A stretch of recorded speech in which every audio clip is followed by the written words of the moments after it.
आज छत्रपती संभाजीनगरमध्ये मतीन पटेल याची जे अनधिकृत घर होतं, ऑफिस होतं आणि दुकान होतं, त्यावर महानगरपालिकेने कायदेशीर कारवाई करून ते घर जमीनदोस्त केले. त्यामागचं कारण एक होतं, एक तर ते इलिगल होतं, त्याला 3 दिवसाची नोटीस दिली होती, नंतर 24 तासाची नोटीस दिली होती. हे हायकोर्टात गेले होते. पहिले तर यांनी हे सांगितलं की हे घर मतींचं नाहीच आहे. नंतर हायकोर्टात गेले आणि सांगितलं की साहेब आमच्या नगरसेवक असल्यामुळे त्याचं घर तोडतायत. हायकोर्टाने त्यांना कुठेही एंटरटेन केलं नाही. ते म्हणे ठीक आहे, पुढच्या आठवड्यामध्ये तुमचं काय मत आहे ते आम्ही ऐकून घेऊ. हा जो काही इम्तियाज जलील बोंबलायला लागला आहे, याला जर कायदा कळत असेल, हायकोर्टाच्या जजपेक्षाही जास्त काही सुप्रीमचे त्यांनी काहीतरी उदाहरण वगैरे दिले, तर हायकोर्ट ठरवेल ना. हायकोर्टाच्या आदेशाचं पालन जर कॉर्पोरेशनने केलं नसेल तर कंटेम्प्ट ऑफ कोर्टची कारवाई त्यांच्यावर होईल. आणि जर झाली कारवाई तर ॲज इट इज त्याला घरे बनवून देता येईल. परंतु या महाशयाने जे केलंय, रात्री 12 वाजता जाऊन मतींच्या घरासमोर ज्या पद्धतीने तो बोललाय, भाषण आहे त्याचं, म्हणजे जो हिदा खानच्या प्रकरणामध्ये आरोपी आहे, हिदा खान कुठं सापडली? त्या मतींच्या घरात. ती का बाहेर मांडी घालून बसली होती? का तिची आई बसली होती? का तिचा भाऊ बसला होता? का तिची मावशी बसली होती? का तिचा बाप बसला होता? 35 दिवस त्या घरामध्ये होती ती. म्हणून त्या मतींना पकडलं ना. आणि जेव्हा एखादा आरोपी पकडला जातो त्या टायमाला त्याच्या घरासमोर रात्री 12 वाजता जाऊन सांगणं, चिंता मत करो, हम तुम्हें घर बना के देंगे, चिंता मत करो, हम तुम्हें नगरसेवक फिर से बनाएंगे, याचा अर्थ काय होतो? याचा अर्थ काय होतो? तू जो काही गुन्हा केलाय ते होऊ दे. त्याच्या आई वडिलावर पण एक प्रेशर मेंटेन करण्याचा हा प्रकार आहे की आम्ही तुला घर बांधून देणार आहे, तुझ्या मुलाला आम्ही नगरसेवक करणार आहे. हा खऱ्या अर्थानं अर्बन अतिरेकी ज्याला म्हणतात, अर्बन टेररिस्ट, हा तो प्रकार आहे. पोलिसांनी तातडीने त्या इम्तियाज जलीलवर आज गुन्हा दाखल केला पाहिजे.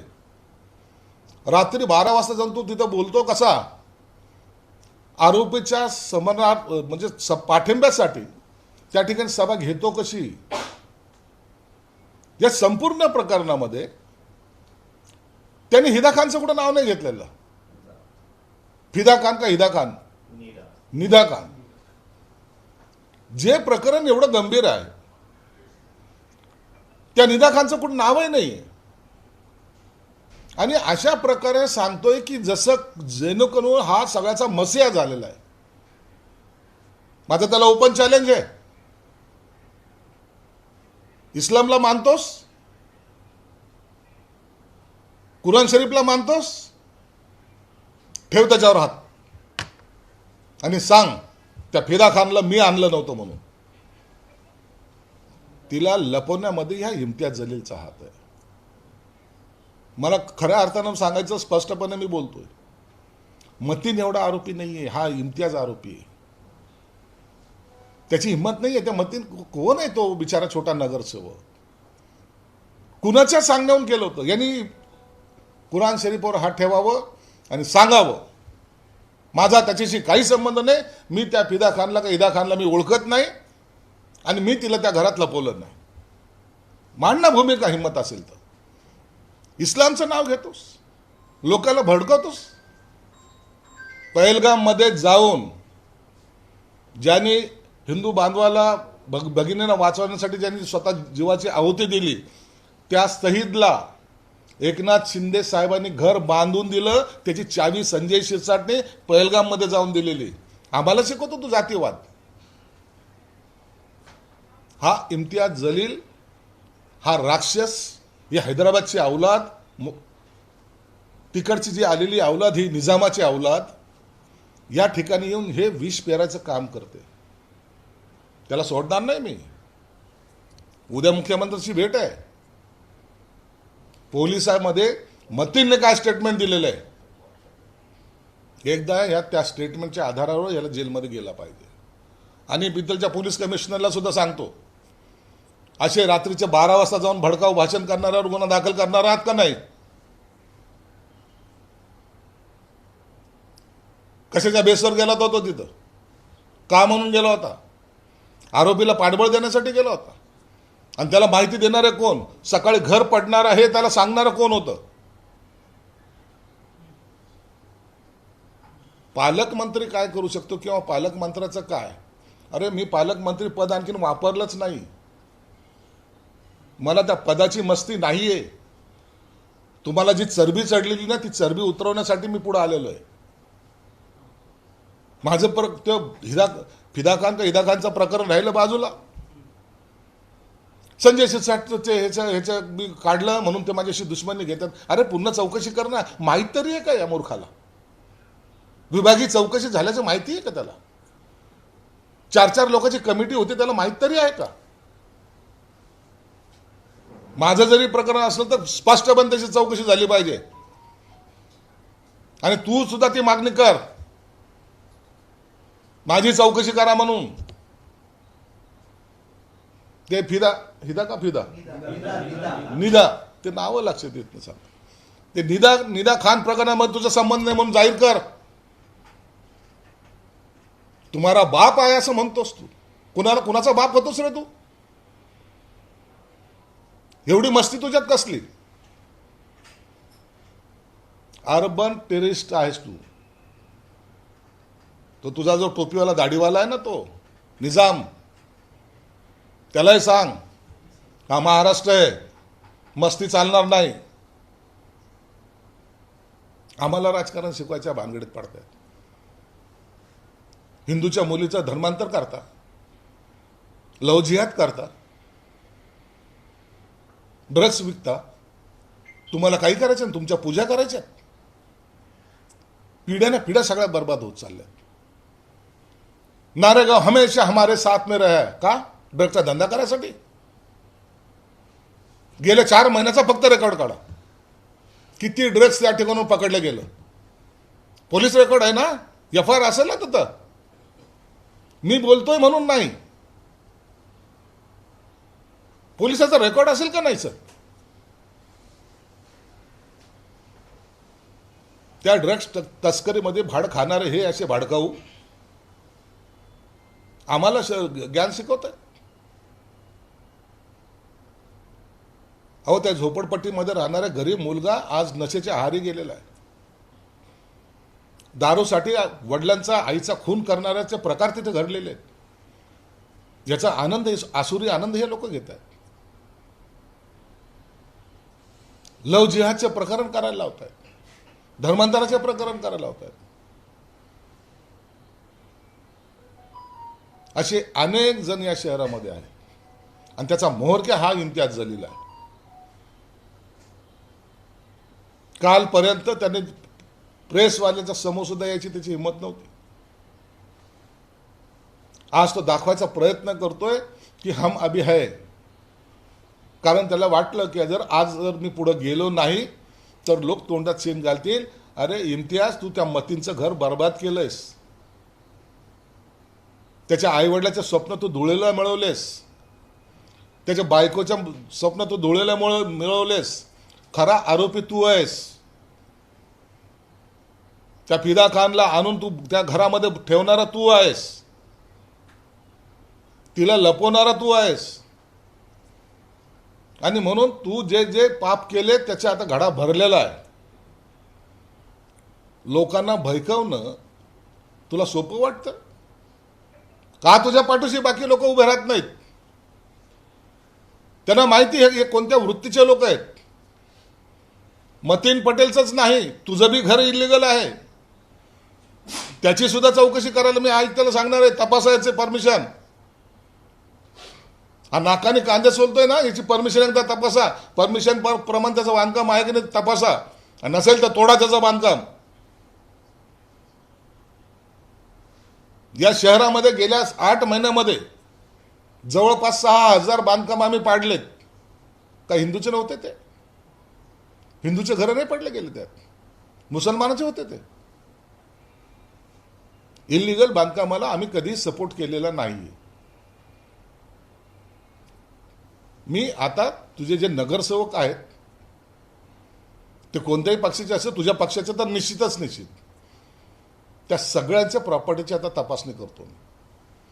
आणि ज्यांचे कोणाची इलिगल घरं असेल ना, ते पाडायचे आदेश मी देणार आहे, संजय शिरसाट देणार आहे, पालकमंत्री देणार आहे. माझ्याही नगरसेवकाचे इलिगल असेल तर पाडायचा आदेश देईल मी. आम्हाला कायदे शिकवायच्या भानगडीत पडू नका. घटना तुम्हाला कळते ना, एखाद्याच्या चार्जशीटमध्ये नाव आल्यानंतर, ज्याला आरोपी म्हणून संबोधल्यानंतर निकाल लागेल तेव्हा लागेल, परंतु पोलीस त्याला कस्टडीत घेतात की नाही घेतात, त्याला जेलमध्ये टाकतात की नाही टाकतात. नाही नाही, माझ्यावर आरोप आणखी सिद्ध झाला नाही, मला मोकाट फिरू द्या, असं कधी होत आहे का? तू आम्हाला घटना शिकवतोस. घटना तुला माहिती आहे, आम्हाला माहित नाहीये, पोलिसांना माहित नाहीये. 43 दिवस पोलीस, नाशिकची पोलीस, जवळपास 50 पोलिसांचा ताफा संपूर्ण महाराष्ट्रामध्ये त्या फिदा खानला शोधत फिरत होता. जबाबदार नागरिक म्हणून तुझं कर्तव्य नाहीये की ती हित आहे म्हणून? पोलीस महाराष्ट्रभर शोधताय आणि तू घरात लपून ठेवतोस. मेन आरोपी तू आहेस. इम्तियाज जलील हा मेन आरोपी आहे. उद्या मी सीएमला भेटून ते सांगणार आहे आणि नाशिकच्या पोलीस कमिशनरला सुद्धा सांगेन. हिमतीने काम करतायत तुम्ही, तुमच्या कायद्यानुसार जे योग्य आहे ते काम करा. आम्ही सर्व पाठीशी आहोत. सरकार म्हणून तुमच्या पाठीशी आम्ही खंबीरपणे उभे आहोत. आम्हाला राजकारण याच्यात आणायचं नाही, परंतु आरोपी सुटला नाही पाहिजे ही आमची भूमिका आहे. तुमच्यावर त्यांनी आरोप असे केले की तुम्ही जे आरोप केला आहे की ते नातेवाईक आहे निदा खान, त्यावर तुम्हाला सिद्ध करावं लागेल आणि तुम्हाला ते कोर्टात देखील खेचणार आहे. अरे ते तुझे नातेवाईक आहे की नाही आहे ते तू कोर्टात जा, एकदा जाच, आणि तुझा तिचा कसा संबंध हे मी तुला सिद्ध करून दाखवेन. चॅलेंज कोणत्या गोष्टीचं करतोस? मी आता सांगितलं ना, कुराण शरीफवर हात ठेव आणि त्या हिदा खानला मी संभाजीनगरला आणून ठेवलं नाही असं जाहीर बोल, तर मी मानेल की वाह क्या शेर आहे. आरोपीला लपवणारा हा माणूस या खोटारड्या माणसाबद्दलचं असे वक्तव्य करतो, लोकांना असं दाखवतं की मी मसीहा आहे. अरे भामट्या, कुठं होत असेल, कुठं आलास? सोफ्यावर बसून मोठाल्या मांडीवर पाय टाकून गप्पा मारतोस म्हणजे का तो नेता झालाच काय? तर अर्बन नक्सलिस्ट आहेस तू, अतिरेकी आहेस तू, आणि म्हणून तुझ्यावर कारवाई झाली पाहिजे. शिरसाट साहेब, तुम्ही जलील आणि ओबीसींवर आक्रमक टीका करताय, अर्बन नक्सलिस्ट म्हणताय. मात्र त्यांनी एक मुद्दा उपस्थित केला की ऑपरेशन सिंधूर ज्यावेळेस झालं त्यावेळी आपल्या देशातील खासदार काही परदेशात सिंधूरची माहिती देण्यासाठी पाठवले होते, त्यात ओबीसींना का पाठवलं मग जर टेररिस्ट आहेत तर? हे बघा, त्यावेळेला ओएसीला पाठवलं. ओएसीने भूमिका ही भारताच्या बाजूची घेतली होती, आणि जो या देशासाठी करेल ना त्याचा आम्ही सन्मान करू. आम्ही कधीही कोणत्याही, मी तुम्हाला सांगितलं, सईद नावाचा मुसलमान मारणारा अतिरेकी ज्यांनी 26 लोकांचा गोळ्या घातल्या, तोही सईदच त्याचं नाव होतं, आणि त्याला लढणारा भिडणारा सुद्धा त्याचं नाव सईद होतं. त्या सईदला आम्ही काय सन्मान केला का नाही केला? म्हणून जो देशाच्या हिताचं बोलेल त्या टायमाला त्याच्या बरोबर आम्ही उभं राहू. म्हणून त्यावेळेला ओएसीचं स्टेटमेंट देशाच्या हिताचं होतं. याचा अर्थ 24 तास देशाच्या हिताचं बोलतो असं समजण्याचं कारण नाही, परंतु त्यामुळं त्यांना आम्ही त्याचा सन्मान सुद्धा केला होता. एक दुसरा प्रश्न यासाठी विचारतो की आता मुख्यमंत्र्यांनी एक घोषणा केली आहे की जे अभ्यास दौरे आहेत किंवा इतर मंत्र्यांचे जे दौरे आहेत ते रद्द करण्याचा निर्णय त्यांनी घेतलेला आहे. मुख्यमंत्र्यांनी हा निर्णय घेतला, त्यांचं आम्ही स्वागत करतो. मुख्यमंत्री हा आमचा सर्वांचा कुटुंब प्रमुख आहे, प्रशासनाचा प्रमुख आहे. राज्याच्या प्रमुखांनी घेतलेला निर्णय त्याची अंमलबजावणी करणं हे आमच्या सर्वांचं काम आहे, ते आम्ही करू. मोदीजींनी पण आता एसपीसीच्या गाड्या कमी केल्या. आता दुसरे विषय पुढे, तुम्ही कशा प्रकारे त्यांच्या आव्हानाला प्रतिसाद देणार सगळे? कारण सगळेच गाड्या कमी करताय, मुख्यमंत्री दौरे रद्द करत आहे. मुळामध्ये मोदीजींनी गाड्या कमी केल्या आहे त्यांचा मोठेपण आहे, परंतु एवढ्या मोठ्या पदावर असलेल्या माणसाच्या गाड्या कमी होऊ नयेत, कारण की त्यांना अनेक वेळेला धमक्या हे आलेल्या आहेत. आणि देशाच्या पंतप्रधानांची सुरक्षा तुम्ही पाहिलं असेल, अमेरिकेच्या पंतप्रधानसुद्धा सुरक्षित नाही, काही कित्येक वेळा त्यांच्यावर सुद्धा हमला झालेला आहे. म्हणून पंतप्रधान किंवा राष्ट्रपती ही जे पदं आहेत ना, यांना सोडून इतरांच्या सुरक्षा काही काही अंशी कमी केल्या तरी चालतील. आणि आम्हीसुद्धा आमची सुरक्षा मी पोलिसांना सांगणार आहे, हे कमी करा, काही हरकत नाही आहे. जेव्हा पंतप्रधानांनी दिलेलं आहे ना, तर त्यांच्या सर्वांचा सन्मान आपण राखला पाहिजे. आम्ही सुद्धा आमची पोलीस सुरक्षा कमी करणार आहोत. मुख्यमंत्र्यांनी ईव्ही गाडी वापरण्याचा निर्णय घेतलाय. उपमुख्यमंत्री एकनाथ शिंदे सगळंच करणार आम्ही EV वर आले. आम्ही सर्वच जण करणार. ईव्ही आता ईव्ही गाडीमध्ये जेव्हा ताफा जात असतो, तर एका गाडीमध्ये एका कारमध्ये तीन चार जण असतात. आणि ते ईव्ही गाडीमध्ये जर सर्वजण आले आणि एक साथ जर गेले तर आनंदच आहे ना. त्याच्यामध्ये सगळी बचतही होईल आणि वेळेवर जाताही येईल. शिरसाट साहेब, तुम्ही जलीलांवर जसा आरोप करताय तसा आता नितेश राणेंनी बी या प्रकरणात आरोप केलेला आहे की या सगळ्या प्रकरणाचा मास्टरमाइंड इम्तियाज जलील आहे. तर मग त्यांना सह आरोपी का पोलीस करत नाहीयेत? तुम्ही काय तसं मागणी करणार आहात का? निश्चित उद्या कॅबिनेटची बैठक आहे, मी मुख्यमंत्र्याला भेटणार आहे आणि त्याला सह आरोपी नाही, हा मुख्य आरोपी झाला पाहिजे.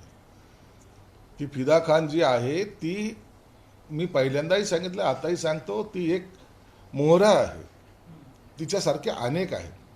हा जो पटेल, हा जो नगरसेवक आहे मतीन पटेल, हा बी एक मोहरा आहे. मला खरं सांगतो बाय हार्ट, मला आताही वाईट वाटतं त्याचं घर पाडल्याचं. परंतु त्या चोराला यांनी सपोर्ट केल्यामुळं याच्यावर ही बला आलेली. म्हणून मेन कल्प्रिट जो आहे तो इम्तियाज जलील आहे. त्यांनी सांगितल्यामुळे याने ठेवलं नाव. हा काय त्या फिदा खानला ओळखत होता का? मतीन पटेल काही ओळखत नव्हता.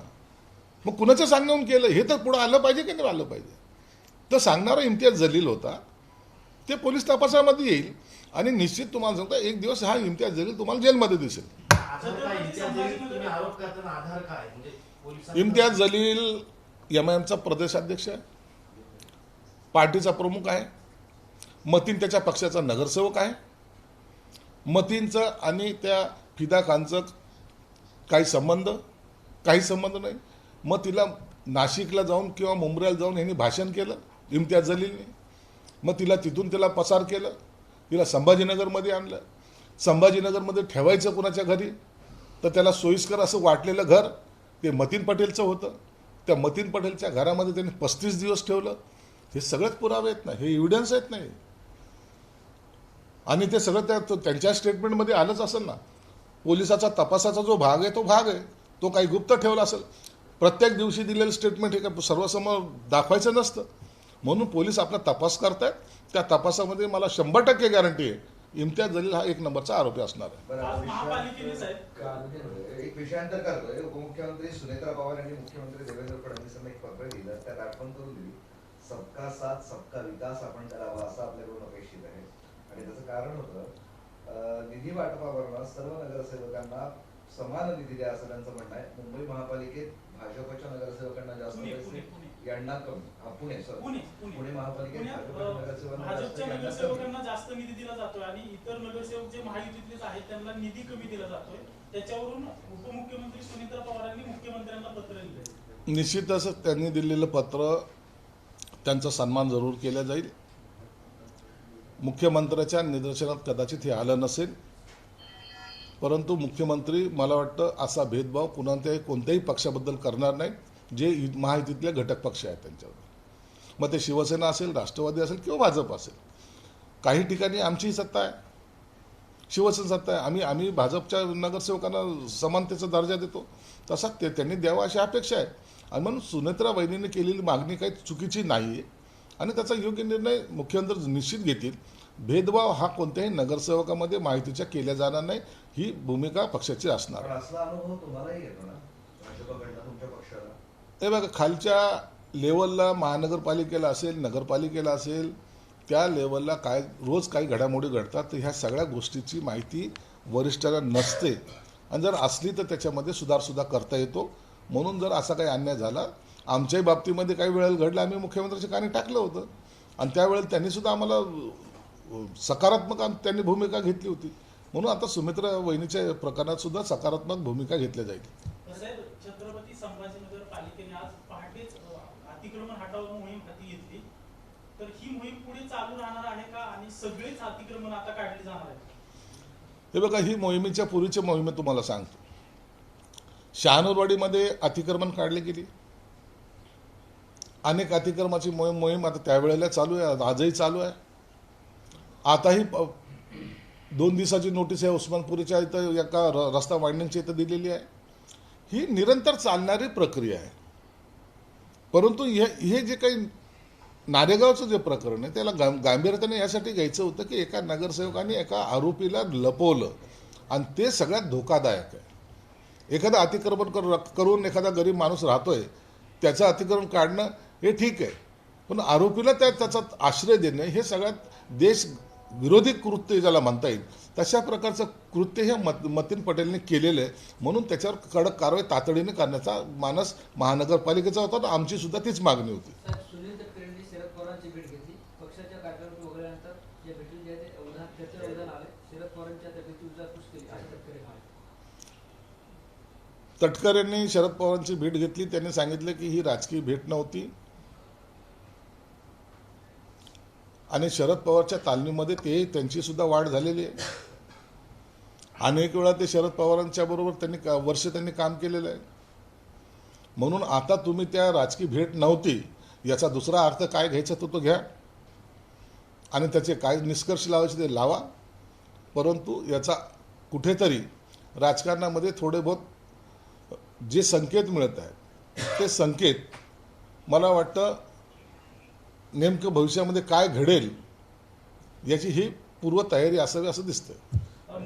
याला जोडूनच असं आहे की दोघांनी पण तटकरे आणि प्रफुल्ल पटेल यांनी आसामवरून परत येत असताना मुख्यमंत्र्यांच्या विमानाने प्रवास केलाय, सोबत प्रवास केलाय. याच्याकडे कसं बघता? ते आमच्या युतीतले आहेत, ते महायुतीतले घटक पक्ष आहेत आणि प्रफुल्ल पटेल आणि तटकरे जेव्हा मुख्यमंत्र्यांबरोबर प्रवास करतात याचा अर्थ आमची महायुती किती घट्ट आहे हे दाखवण्याचा तो प्रयत्न आहे. साहेब, पार्थ पवारांच्या मीडिया कंपनीने जो मुंबईमध्ये जमिनीचा गैरव्यवहार केला होता त्याची सुनावणी सगळी सुरू होती. नोंदणी महानिरीक्षकांनी आता निकाल दिलेला आहे आणि पार्थ पवारांच्या कंपनीला 21 कोटींचा दंड ठोठावलाय. पार्थ पवारच्या कंपनीला पूर्वी जो काही निकाल दिला होता त्याला आता पुन्हा ॲपिलेट अथॉरिटीने त्याला कन्फर्मेशन दिलेलं आहे.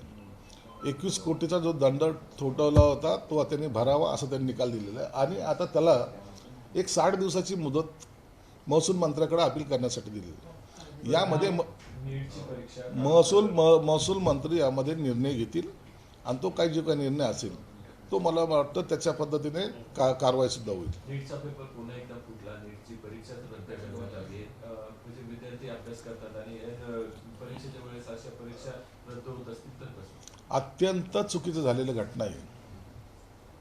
नीटचा पेपर फुटणं लाखो विद्यार्थ्यांच्या भविष्यावर एक प्रकारे प्रश्नचिन्ह निर्माण करणार आहे. अनेक विद्यार्थी असतात, अनेक वेळा ते अभ्यास करून इतक्या मेहनत करून परीक्षेची तयारी करतात. कुठेतरी एखाद्या सेंटरवर एक पेपर फुटतो आणि त्याचा परिणाम हा देशभरातल्या महाराष्ट्रातल्या सर्वच विद्यार्थ्यांना त्याचा फटका बसतो. आता पुन्हा तयारी करा, पुन्हा अभ्यास करा, पुन्हा आता नवीन काय येईल वाढून ठेवलं माहीत नाही. जो कोणी विद्यार्थी आता आनंदात होता की नाही मी चांगला पेपर दिला त्याला पुन्हा पेपर द्यावा लागणार आहे आणि अशामुळं विद्यार्थ्याचं जे आत्मविश्वास आहे तो सुद्धा ढासळतो. म्हणून असे पेपर फुटीचे जे प्रकरण आहेत त्याच्यामध्ये जे पेपर फुटतात त्यावेळेला त्या पकडलेल्या आरोपीला शिक्षाही मोठ्या प्रमाणात झालेली दिसत नाही. म्हणून हे हिंमत वाढत चाललेली आहे. सरकारने याच्यावर आणखीन कडक आणि मोठ्या स्वरूपाचा गुन्हा कसा दाखल करता येईल यावर निर्णय घ्यावा जेणेकरून भविष्यामध्ये असे पेपर फुटीचे प्रकरण घडणार नाहीत. महाराष्ट्रात सर्वाधिक तेल चंद्रकांत पाटील लावतात अशी टीका जितेंद्र आव्हाड यांनी तेल चंद्रकांत पाटील लावतात अशी टीका जितेंद्र आव्हाड यांनी केली. पंतप्रधान मोदींनी जे तेल कमी वापरा असं सांगितलंय, त्यात जितेंद्र आव्हाड म्हणतात की सगळ्यात जास्त डोक्याला तेल चंद्रकांत पाटील लावतात. ते डोक्याला तेल लावतात, हा मटणामध्ये तेल खातो. दोघे सारखेच आहेत ना. मग त्याच्यामध्ये तुम्ही इतरावर टीका करताना मटणामध्ये तेल कमी टाकायचं जितेंद्र आव्हाडने, त्याच्यात सुद्धा आम्हाला बचत होईल ना. आज घोड्यावर गेले ते. सर नेमका घोड्याच होता का काय कल्पना नाही.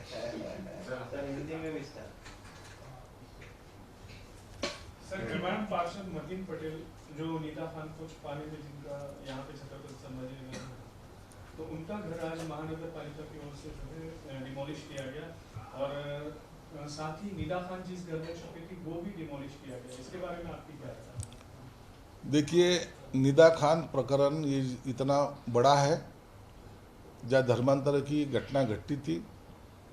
वो निदा खान नासिक से निकल के मुंब्रा वाया मुंब्रा संभाजीनगर पहुंची. संभाजीनगर में आने के बाद मतीन पटेल जो एमआईएम के नगर सेवक थे, पार्षद थे, उनके घर पे वो करीबन 35 दिन तक रही. एक बात ये सच है कि वो जो मकान था वो इलीगल था. जब वहाँ वो निदा खान पकड़ी गई तो जाहिर सी बात है आरोपी को सपोर्ट करने वाला भी पकड़ा जाता है, तो उसमें मतीन पटेल को भी आरोपी बनाया गया है. लेकिन एक बात और है, इस मतीन पटेल को किसने कहा है कि तू इनको तेरे घर में रख?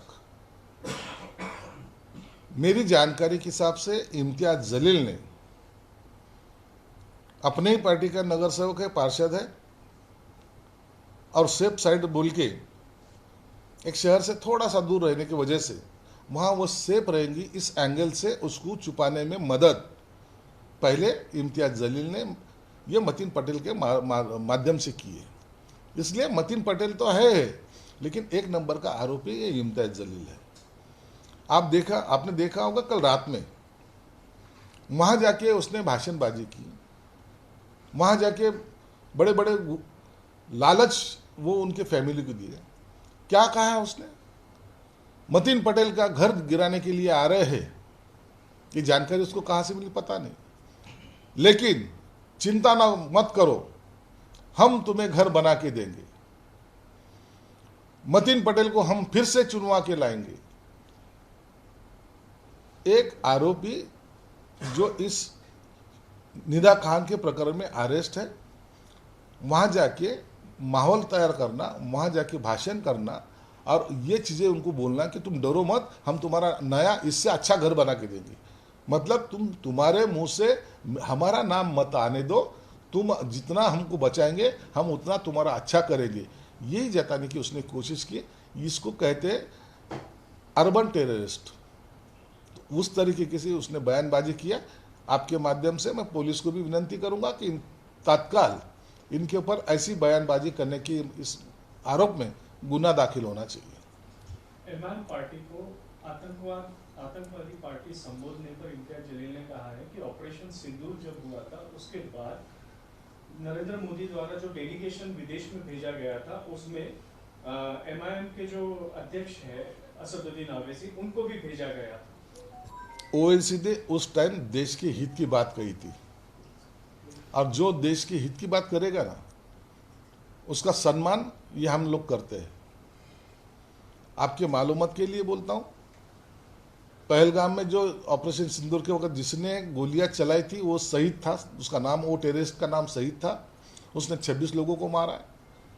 लेकिन जिसने वो वहां के टूरिस्ट को बचाने की कोशिश किया उसका भी नाम शहीद था.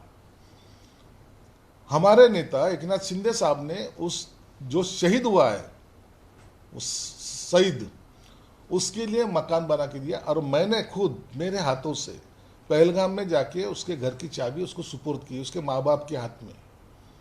तो देशभक्ति के जो तरीका है, जो देशभक्ति के साइड से रहेगा उसको हमारा सपोर्ट रहेगा.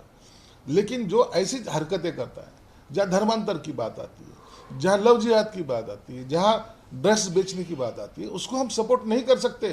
ये टेररिस्ट एक्टिविटीज ही है. एक समाज को बिगड़ाने का जो भी काम करेगा उसके खिलाफ में हम रहेंगे. आपने एक स्टेटमेंट दिया था कि नीदा खान इम्तियाज जलील की रिश्तेदार है. इस पे उन्होंने आपको ओपन चैलेंज दिया है कि आप प्रूफ कर दीजिए. आप कोर्ट में जाइए, उसने कोर्ट में जाने की लैंग्वेज यूज़ की है, कोर्ट में जाइए, जब मैं उसका जवाब ज़रूर दूंगा। राहुल गांधी ने जो है नीट एग्जाम कैंसिल, जो पेपर फटा था उसके बाद नीट एग्जाम कैंसिल हो गई, उसमें कहा है कि 22 लाख से ज्यादा छात्रों की मेहनत, त्याग और सपनों का इस भ्रष्ट भाजपाई व्यवस्था ने कुचल दिया है। देखो, नीट का पेपर जो फूटा है उसकी हम तो निंदा ही करते हैं, वो गलत ही हुआ है, उसका कोई समर्थन नहीं करेगा। जो 22 लाख विद्यार्थी इस एग्जाम में बैठे थे, बड़े परीक्षा देने के लिए बड़े तैयारी की थी, जोर शोर से तैयारी की थी, अब उनको फिर से एग्ज़ाम देने की नौबत उनके ऊपर आने वाली, ये बात उचित नहीं है। इसलिए जो इसमें आरोपी रहेंगे उन लोगों के ऊपर भी कार्रवाई कड़ी से कड़ी होना चाहिए। ये हर टाइम एक आधे कई जगह पे एक पेपर लीक होता है और पूरे देश भर के नीट के बच्चों को तकलीफ होती है, ये बात ठीक नहीं है और हम इसका कभी समर्थन भी नहीं करेंगे। पश्चिम एशिया में जो संघर्ष चल रहा है उसके ऊपर शरद पवार ने पंतप्रधान से मांग की है कि वो सर्वदलीय बैठक बुलाएं। देखिए, शरद पवार ज्येष्ठ नेता है, उन्होंने ऐसी अगर मांग की है, ज़रूर इसके बारे में पंतप्रधान जो भी निर्णय वो लेंगे उसके बारे में मैंने बोलना उचित नहीं है। स्टालिन जो कि पूर्व मुख्यमंत्री थे, उन्होंने सनातन धर्म खत्म होना चाहिए इस तरीके का बयान दिया। स्टालिन के हमेशा बयान जो है वो विवादास्पद रहे, हमेशा उसने कुछ हिंदू धर्म की अवहेलना करने की कोशिश की है, कभी भी उसने हिंदू धर्म को माना नहीं या वो मानता भी नहीं है, इसलिए ऐसे उसकी बयानबाजी हमेशा आती है और हम उसको ज़्यादा अहमियत भी नहीं देते। तुम्ही इम्तियाज जलीलवर आता जे आरोप केले की इम्तियाज जलील हाच मुख्य आरोपी आहे वगैरे, त्यावर जलील असं म्हणतात की त्यांना मला पालकमंत्री म्हणण्याची पण लाज वाटते। इम्तियाज जलीलला देशाची घटनेची बी लाज वाटते आणि तुझी लायकी काय मला पालकमंत्री म्हणायची लाज वाटण्याची? तुझ्या उपकारावर मी पालकमंत्री नाही झालेलो, मला या जनतेने निवडलेलं आहे, या माझ्या मुख्यमंत्र्यांनी मला मंत्री केलेलं आहे, पालकमंत्री केलेलं आहे, म्हणून तुझ्यासारख्याची गरज आम्हाला नाही आहे, मला तर नाहीच नाही। तुझ्यासारखे आम्ही दलाली करत फिरणारे मधले लोक नाहीत, आम्ही स्वाभिमानी आहोत, म्हणून इम्तियाज काय बोलला याला मी महत्व देत नाही। आणि त्यांचाच एक नगरसेवक आहे, त्याला रात्री अटक झाली आहे, 3 पत्ते होते, 2 दाखवले, एक भावाचा आहे म्हणून दाखवला, चिटिंग केस, फॉर्जरी आणि अटकेत आहे, माणसा नगरसेवक आहे। याच्याबद्दल बोललो ना इम्तियाज जलील, थोडा विचार। हे जे ना खोटं बोलण्याची जी प्रॅक्टिस आहे ना, बाळ कडू हा इम्तियाज लोकांच्या गळ्याच्या तोंडात टाकत असतो, म्हणून खोटं बोल पण रेटून बोल, हे या एमआयएमचं सूत्र आहे आणि त्याच्यामुळे ते नगरसेवकाला अटक झाली आणि त्याचं सुद्धा नगरसेवकपदी जाणार आहे। बारामतीमध्ये पुण्यात लढाऊ विमान कोसळले, बारामतीमध्ये पुण्यात लढाऊ विमान कोसळले। आता ही दुर्घटना आहे, आता ते कसे घडले त्याच्याबद्दलची माहिती नाही। सर, इम्तियाज जलील साहब का एक बयान चर्चा में आ रहा है, उन्होंने कहा है कि आपको पालक मंत्री बोलते हुए भी उन्हें शर्म आती है। अरे तेरे को पालक मंत्री बोलने के लिए कहा किसने? तेरे पालक मंत्री बोलने से मैं पालक मंत्री हूं, ना बोलने से नहीं रहूंगा? उसके दिमाग पे, इम्तियाज के दिमाग पे असर हुआ है, वो धूप की वजह से पागलपने के दौरे उसको पड़ रहे हैं, कुछ दिन में वो पागल नजर आएगा आपको। एबीपी माझा, उघडा डोळे बघा नीट।